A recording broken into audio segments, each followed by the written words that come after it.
I decided to serve divorce papers to my cheating wife by printing the evidence on a sheet cake and having it delivered to her office. But now I am wondering if I took the revenge too far. I am a 32-year-old man and have been with my wife, who is 30, for 5 years. But recently she seems like a totally different person. We were both already professionals when we first got together, and initially, it seemed like our life goals aligned perfectly.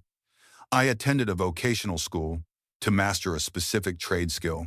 I slogged through terrible entry-level positions until I established my name in software development to the degree that my portfolio mattered more than my diploma. My partner holds a master's degree and works in corporate administration. This difference caused what I assumed was playful friction back then. In the beginning, I would vent about bureaucratic hurdles, seeing managers as obstacles preventing me from coding. She viewed management as essential for organizing teams and assets. To be fair, I was suffering under a series of incompetent supervisors who treated developers like interchangeable machine parts. They established impossible timelines, sold non-existent functions to customers, and allowed projects to bloat. Whenever I shared the latest idiotic policy my boss implemented, she invariably defended him, despite never meeting the man. She would claim he had a perspective I lacked. After a year together, I realized I should stop discussing my employment unless it involved vacation time or a salary bump. I always suspected she looked down on me because I did not pursue a 4-year university education. She pressured me about it before the wedding, but once I calculated the tuition costs versus the return, she let it go. She had no loans when we wed, and neither did I. As I mentioned, our income levels were comparable too. 2 years back, I joined a firm where the owner spoke to me personally. He recognized my worth. I currently earn 50% more than she does, and my supervisor is fantastic. He is not a tech lead, but he is the ideal project facilitator. He knows how to clear the path for me without being adversarial. He is an excellent leader. The initial 4 years of our union were fantastic. I stopped griping about supervisors, and she stopped nagging me to waste money on a degree. We enjoyed life, had romantic evenings, shared interests, cooked meals, and consumed media together. When the pandemic restrictions began, we both shifted to remote work. Our home is spacious with 3 extra rooms intended for future children. One was already my workspace, so we transformed another into her office. We both worked remotely, but our approaches were opposites. I would wake up, handle hygiene, and put on a suit before entering my room. I detest formal wear, but it triggers my brain into professional mode. My wife, conversely, rolls out of bed, grabs food, ignores grooming, wears lounge clothes, and heads to her desk with a tablet to play games between messages. I view it as working from home, while she views it as avoiding work at home. It is strange how being close can drive you apart. She attends numerous video calls daily, and I know this because she leaves her door agape. I have one daily stand-up meeting, and it is brief. I shut my door for mine. 5 months prior, she claimed she felt slighted that I closed my door for my daily check-in. I told her it was for quiet and focus. She accused me of being secretive. I attempted to maintain our shared activities, but she dismissed them, saying we already spent all day together. I should have investigated, but I viewed the lockdown as fleeting. Things deteriorated when her employer announced a partial return to the building. She was eager to be part of the first wave returning to the redesigned floor plan. I did not fault her. I missed the office environment too, but my firm remained remote. I suspect her colleagues influenced her. She began staying late for drinks at a friend's house. I asked questions, but she became defensive. She grew distant, acting more like a tenant than a spouse. Last month on a Saturday, she placed her old tablet on my desk and asked me to format it because she wanted to give it to her niece. I shrugged, as I usually handle tech support for the family, and she left for another work event. I turned on the device. Perhaps she had become so arrogant that she assumed I would just wipe it without looking. However, I opened the messaging application. I found photos, clips, and chats with her superior. They had been engaging in an affair for 8 weeks.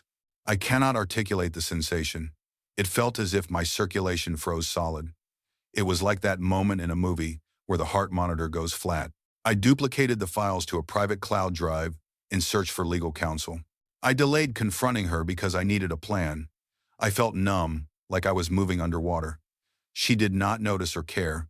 Our intimacy was already non-existent. We were effectively roommates.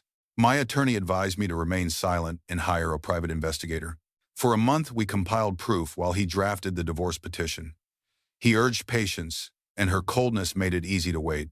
Yesterday, my lawyer said the paperwork was prepared. Our jurisdiction allows fault-based divorce, and the investigator had secured visual evidence, plus the texts. It was a guaranteed win. Then last night, something shifted in me. The ice became rage. She arrived home late, and I snapped. I asked if sleeping with her boss was worth it. She became cruel. She claimed I was emotionally absent and lazy because I worked from home, despite me paying the majority of the bills. She said I lacked intellectual depth. I revealed I had an attorney, and she chuckled. She called my threats sad, claiming I would never leave and that she would get half my income anyway. She said if I stayed, I might get intimacy occasionally, so I should not ruin a good thing. She was unrecognizable. I told her this was not a marriage. She laughed again and said, "Honey, this is the modern age. A woman can have her cake and eat it too." She went to sleep. I emailed my supervisor requesting a week of leave for a domestic crisis. He approved it immediately. I slept in my office. This morning, she left while I was dressing and simply said not to wait up. I went to my attorney's office. He had the documents and a process server ready. He asked how I wanted them delivered. I explained my plan. My lawyer laughed nervously and advised against it. He said judges dislike theatrics and it could impact the financial settlement. I did not care. Her comment about the cake burned me, and I wanted to scorch her back. He eventually agreed when he saw my determination. The process server heard the plan and laughed too, calling me a legend. I had to place a rush order for a custom item. The server delivered the item and the papers to her workplace. He later recounted the scene. He entered her office with a large bakery box and the documents. He found her giggling with colleagues and confirmed her identity. He placed the box on a desk and opened it. It was a sheet cake with a printed edible image on the frosting. I did not know this technology existed until today. The picture was a screenshot of her and her boss, embracing fully dressed but clearly intimate. Above the photo, piped in icing, were the words, "Here is your cake, eat it." The server placed the divorce papers beside the cake and said, "You have been served." She let out a high-pitched scream. At least 8 people witnessed it. She panicked and knocked the box onto the floor. But the image remained visible. Her coworkers began yelling at her, and she broke down in tears. The server left quickly. My phone exploded with calls, which I sent to voicemail. I have not read her texts. She is staying at her mother's house. The rush of adrenaline felt amazing. But now I am reconsidering my lawyer's warning. Did I ruin my case? Let us look at the update. I am stunned by the encouragement I have received. My boss extended my leave to 2 weeks. I have separated our finances, secured my share, and canceled joint payments following all legal advice. We have no children. I am attending counseling to process the betrayal. The therapist specializes in infidelity, and I feel more stable, though I still have bad moments. After the bakery incident, I am strictly following my attorney's guidance. He told me that being right is less important than being happy. He informed me that I cannot legally bar her from the house, but I must record every interaction. She is still at her mother's but asked to talk on Saturday. My lawyer advised doing it at his office, but she refused to hire counsel. He then suggested a public meeting with witnesses and recording devices. I relayed these terms. She agreed. I invited 2 mutual friends. We sat at the kitchen table with phones recording. She attempted a hug, but I stopped her. She was apologetic. She claimed the affair felt like starring in a movie, giving her a thrill of control. She asked if I wanted the reason. I said it did not matter. She insisted on explaining. She said that upon returning to the office, she befriended 3 older female colleagues, 2 of whom were divorced. They manipulated her perspective, telling her she deserved more. They analyzed her stories about me, convincing her that my early career frustrations meant I was threatened by educated women.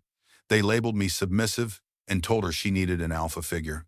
They said I would just shout and then fall back in line. She still has her job, but barely. The witnesses to the cake included her, the toxic trio, her affair partner, and 2 others. The boss immediately severed ties, demanding all communication go through email and refusing to be alone with her. The 3 friends turned on her instantly, publicly shaming her to save themselves. The other witnesses did not want drama, so Human Resources was not notified. She said the betrayal by her work clique woke her up. She seemed humiliated and asked for $5,000. I was puzzled because she had funds and low expenses at her mom's. It turns out the toxic trio is blackmailing her. They want money in exchange for silence, threatening to tell HR everything. She begged for aid. I told her our life is over, and nothing will return to normal. I explained that paying blackmail only leads to more demands. I advised her to report herself, her boss, and the extortionists to HR.